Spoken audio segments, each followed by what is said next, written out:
Mantan Menteri Pertahanan Republik Rakyat Tiongkok, Zhi Haotian berkata, "Kami tidak akan bertarung menggunakan senjata nuklir dengan Amerika. Itu sama saja dengan mati bersama. Kami tidak sebodoh itu. Tetapi menggunakan satu-satunya rahasia untuk menggunakan senjata non-destruktif yang dapat membunuh banyak orang, yaitu senjata biologis."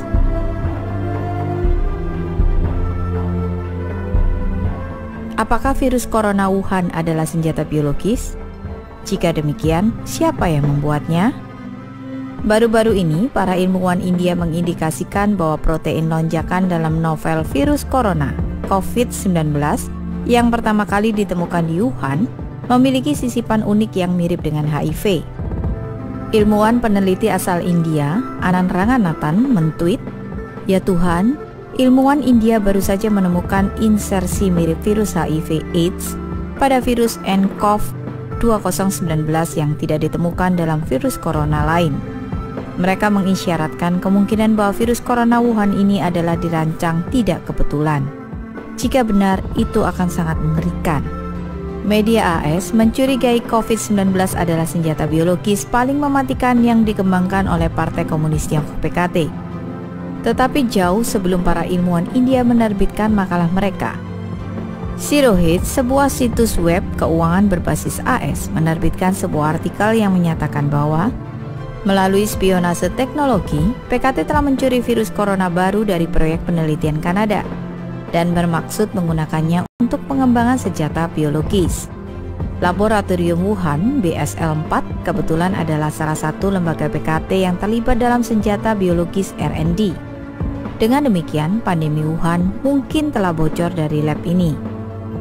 Situs web militer utama PKT mengakui bahwa virus corona Wuhan adalah buatan manusia, tetapi telah melontarkan tuduhan bahwa virus itu direkayasa oleh Amerika Serikat. Pada tanggal 26 Januari, Silu.com, sebuah situs web militer PKT, menerbitkan sebuah artikel berjudul 4 protein utama yang diganti dalam COVID-19 ditujukan untuk hanya menginfeksi orang Tiongkok. Artikel ini mengakui bahwa COVID-19 adalah buatan manusia dan sangat mirip dengan virus SARS. Inilah informasi utama. 4 protein utama dalam COVID-19 diganti. Mengapa? Nomor 1, untuk menutupi COVID-19 sebagai virus SARS. Ini akan menipu petugas medis untuk merawat pasien COVID-19 sebagai pasien SARS, dan untuk mengadopsi tindakan pencegahan yang mereka gunakan selama wabah SARS. Ini dimaksudkan untuk menyesatkan mereka. Nomor 2, ini memberikan COVID-19 penularan yang sangat tinggi dari manusia ke manusia, sehingga ia akan menyebar dengan cepat. Siapapun yang berada di belakang rekayasa hayati virus ini sama sekali tidak menghiraukan nyawa manusia. Mungkinkah virus alami dari kelelawar atau tikus bambu benar-benar menjadi sangat mematikan? Jika virus ini 100% alami, bahkan 10.000 tahun tidak akan cukup untuk mencapai substitusi presisi seperti 4 protein utama dalam COVID-19. Artikel itu melanjutkan dengan mengatakan ini membuktikan bahwa satu-satunya jawaban yang masuk akal adalah bahwa COVID-19 dibuat di laboratorium.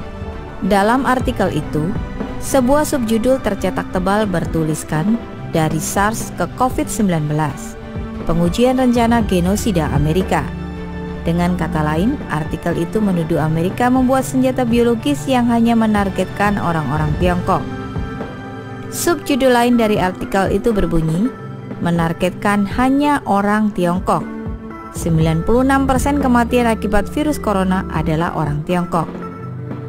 Artikel itu menunjukkan bahwa COVID-19 adalah senjata biologis yang lebih mematikan daripada senjata lainnya. Apakah bom atom itu mematikan? Tetapi dalam menghadapi senjata biologis, bom atom atau bom hidrogen bahkan mungkin tidak dianggap sebagai senjata sama sekali. Apakah benar Amerika Serikat yang membuat senjata biologis seperti itu? Kita perlu meninjau pidato internal dari 20 tahun lalu yang diberikan oleh Menteri Pertahanan Tiongkok saat itu, Zhi Haotian. Pidato itu berjudul "Perang Tidak Jauh Dari Kita". Itu adalah bidan yang memastikan kelahiran abad dominan Tiongkok. Dalam pidato itu, Zhi membahas rencana jangka panjang yang menjamin peremajaan bangsa Tionghoa. Tzu mengatakan kita harus terus mencengkram 3 isu utama. Pertama, masalah ruang hidup yang dihadapi Tiongkok karena populasi berlebihan yang serius dan lingkungannya yang memburuk. Dengan demikian, ini mengarah pada masalah kedua. PKT harus mendidik orang-orang Tiongkok untuk go global. Dengan ini, Tzu berarti menaklukkan wilayah baru dan membangun Tiongkok kedua melalui kolonialisme. Dan akhirnya masalah ketiga dan yang paling kritis, masalah bagaimana berurusan dengan Amerika Serikat. Tzu memperingatkan para pendengarnya. Ini tampaknya mengejutkan, tetapi logikanya sangat sederhana. Ada bentrokan mendasar antara Tiongkok dan kepentingan strategis Barat. Dengan demikian, Amerika tidak akan pernah membiarkan Tiongkok mengambil alih negara lain dan membangun negara Tiongkok kedua. Amerika akan menghalanginya. Tzu melanjutkan penjelasannya. Apakah Amerika akan mengizinkan kita untuk mengglobal dan menguasai ruang hidup baru? Jika Amerika bertekad untuk menghentikan kita, maka akan sulit bagi kita untuk mengadopsi strategi apapun yang berarti melawan Taiwan, Vietnam, India, dan bahkan Jepang. Jadi, berapa banyak wilayah baru yang sangat berarti yang dapat diharapkan untuk kita taklukkan? Sederhana saja. Hanya negara-negara dengan wilayah luas seperti Amerika Serikat, Kanada, dan Australia yang dapat memenuhi kebutuhan kolonialisasi skala besar kita. Tzu Haotian berkata, kami tidak akan bertarung menggunakan senjata nuklir dengan Amerika. Itu sama saja dengan mati bersama. Kami tidak sebodoh itu. Tetapi menggunakan satu-satunya rahasia untuk menggunakan senjata non-destruktif yang dapat membunuh banyak orang, yaitu senjata biologis. Tzu kemudian menambahkan, tentu saja kami belum melakukan apa-apa. Dalam beberapa tahun terakhir ini, kami telah mengambil kesempatan untuk mendapatkan senjata seperti itu. Partai Komunis Tiongkok PKT percaya senjata biologis sangat penting untuk mengalahkan Amerika Serikat. Tzu menghubungkannya dengan Deng Xiaoping yang memprioritaskan senjata biologis sebagai senjata paling penting. Tzu berkata, ketika Kamerat Deng Xiaoping masih hidup, dia membuat keputusan yang cerdik dan benar untuk tidak mengembangkan kelompok pertempuran kapal induk. Sebagai gantinya, kita akan fokus pada pengembangan senjata biologis yang memusnahkan populasi musuh kita. Meskipun sulit dipercaya, tetapi Tzu melihat dirinya sebagai seorang komunis kemanusiaan. Dia mengakui bahwa dia merasa bertentangan dengan hal ini. Kadang-kadang saya berpikir tentang betapa kejamnya bagi Tiongkok dan Amerika untuk menjadi musuh, kata Tzu. Bagaimanapun, Tzu mengakui bahwa Amerika membantu Tiongkok selama Perang Dunia II. Orang-orang Tiongkok ingat bagaimana Amerika membantu kami melawan imperialisme Jepang. Tetapi semua itu tidak lagi penting sekarang. Dalam jangka panjang, pertempuran antara Tiongkok dan Amerika adalah satu pertempuran yang hanya satu dari kami yang menjadi pemenang. Tetapi Amerika adalah negara paling sukses di dunia saat ini. Hanya ketika kita telah berhasil mempelajari segala sesuatu yang bermanfaat dari Amerika, kita berharap untuk bisa mendudukinya di masa depan. Kita tidak boleh lupa apa yang telah diajarkan oleh peradaban kita di masa lalu berkali-kali. Tidak mungkin ada dua harimau yang mendominasi gunung yang sama. Jadi kita harus membuat persiapan untuk dua kemungkinan hasil. Jika perang biologis kita terselubung dan berhasil, maka itu berarti perjuangan kita melawan Amerika dan mengakibatkan jumlah kematian paling sedikit dari orang-orang Tiongkok. Tetapi jika perang biologis gagal dan Amerika menanggapi dengan pembalasan nuklir, maka lebih dari setengah populasi Tiongkok kemungkinan akan binasa. Jadi kita harus memastikan bahwa kota-kota Tiongkok berukuran besar dan menengah dilengkapi dengan pelindung radioaktif.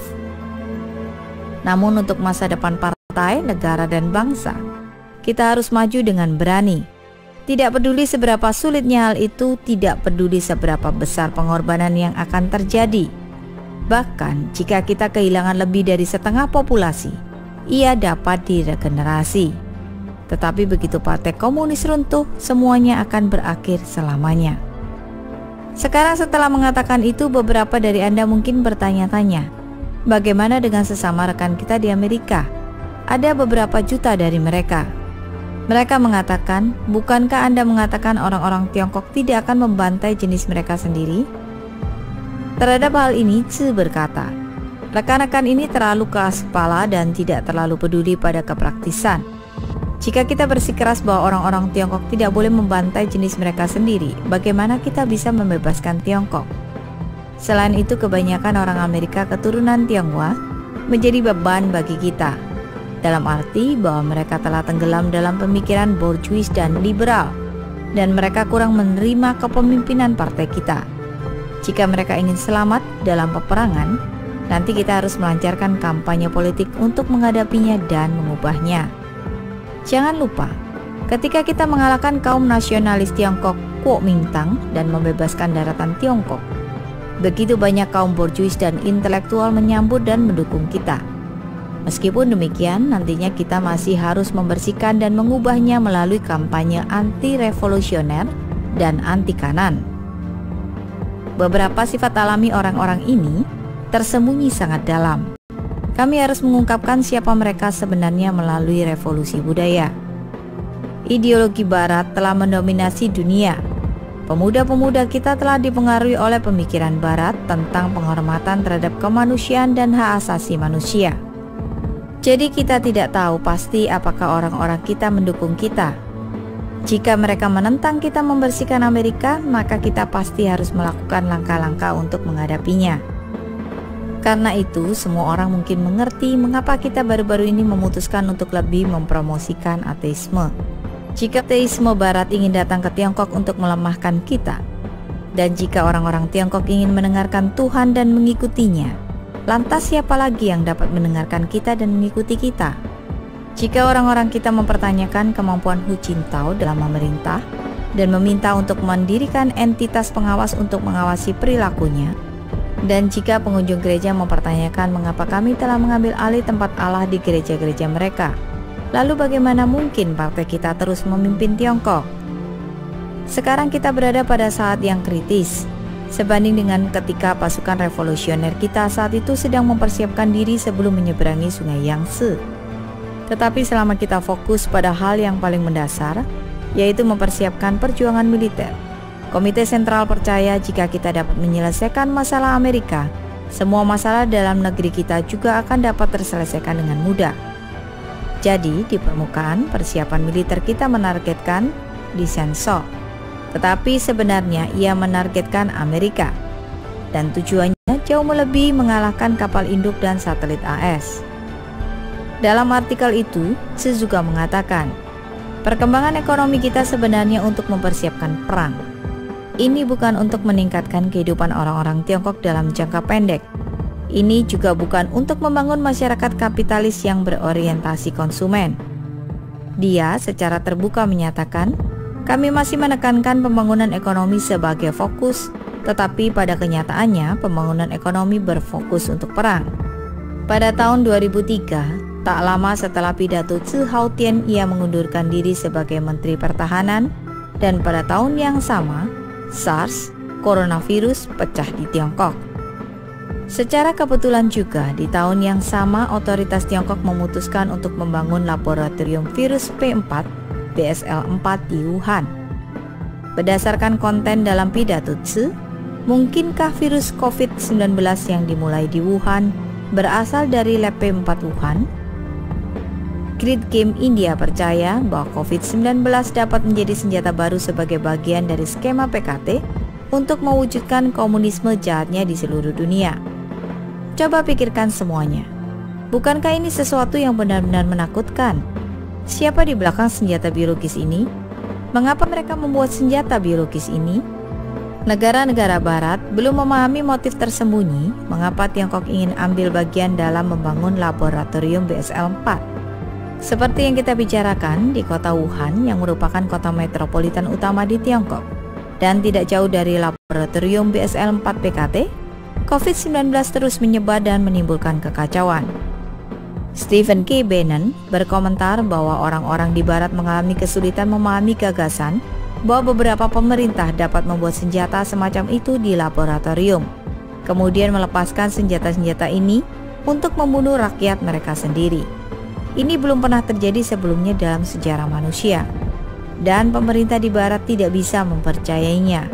Dan langkah pertama adalah mencari tahu apakah virus corona Wuhan itu alami atau dibuat di laboratorium. Dan jika itu bukan virus alami, jika ada bagian dari itu dibuat di laboratorium, Partai Komunis Tiongkok akan berakhir. Mereka akan runtuh.